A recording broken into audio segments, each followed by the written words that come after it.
Lionel Nelson here, and welcome to A Father's Note, promoting fathers through building men. It's so important that we always stand up for our fathers. We want you to know we're with you. We're standing behind you 110%. So, well, both of us live with blended families, we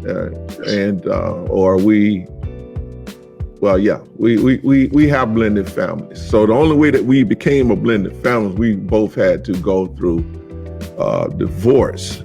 And I know that's a tough subject for a lot of men. And I know that, my experiences has been very, very, very, I'm going to say painful. And one of the most important things to me is that I think, let's listen to you before I chime in on that. I guess the question I'm going to ask you, what did you do to help you make that transition?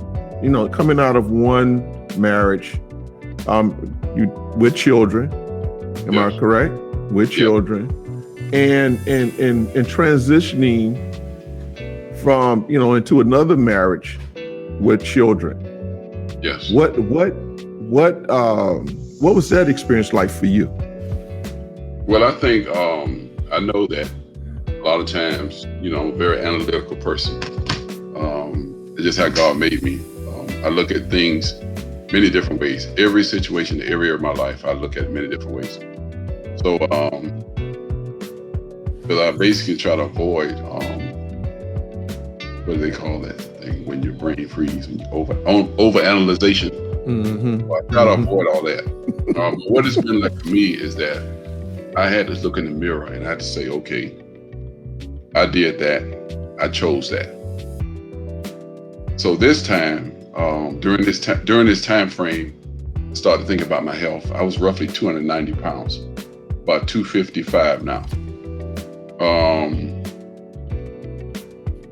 I had a serious talk with God. I said, God, I made some decisions, good, bad, or different. And I didn't consult you. So wow. I need to consult you with this. I need you. It helped strengthen my faith in God because I messed it up. Mm-hmm. I want to get it right. So the Bible tells the good man's steps are ordered by the Lord. So I asked God to order my steps according to your divine purpose. Mm-hmm. And let your will be done and not mine.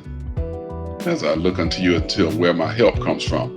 Because I have to understand that there's something bigger than myself, which we call God, is out there to consult with, because he is divine wisdom, divine courage, infinite wisdom.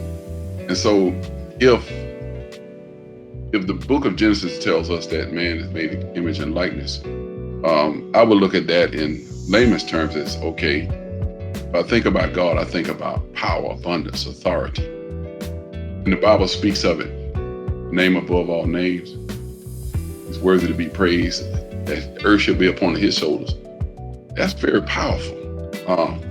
And if I'm his son and made his image and likeness, I have God-like traits. So I have to walk in authority. And I had to say, God, I had to consult with you. I'm looking for a Proverbs woman. I'm talking about the 1 in 14:1. I don't know how to build a house. I got to get this right. Right. I cannot afford to exclude God in what I'm doing. Because the more I include God in what I'm doing, the more successful I am. The more I exclude him, the less successful I am. The more pain, heartache, setbacks I'm going to suffer. Because we know our past, but God knows our future. Right. And if he has our best interest, you really understand what the word says, a good man's steps are ordered by the Lord. Father, order my steps according to your divine purpose. And so my antennas were up. There are certain things that I know I wasn't willing to tolerate. I was more keenly focused on what I know would be problematic for me. So I got dumped a couple of times. I was on the market for a minute. I got dumped a few times. Then I said to myself, you know what? That's good. You know why? At least you showed me your hand. Imagine you're not trusting God and focus on him, asking him to guide you, and you're with somebody 10 years. I was somebody 20 years, my enemy, that I had children with, right? Mm-hmm. And so I had to think about that. You know, sharing your life and space with someone is the most deepest, private, special places for anyone. So Right. you have to really consult God with it if you want to be successful. Now, if you don't, then do your thing, make your own decision. But I wanted to make sure that God ordered my steps in the areas of family, finance, relationship. When I have, see, I've always been a person like this. My parents taught us to go to the closet to pray, right? And I was brought up, you know, they used to clap their hands and call Jesus numerous times over and over. But you know, we've evolved.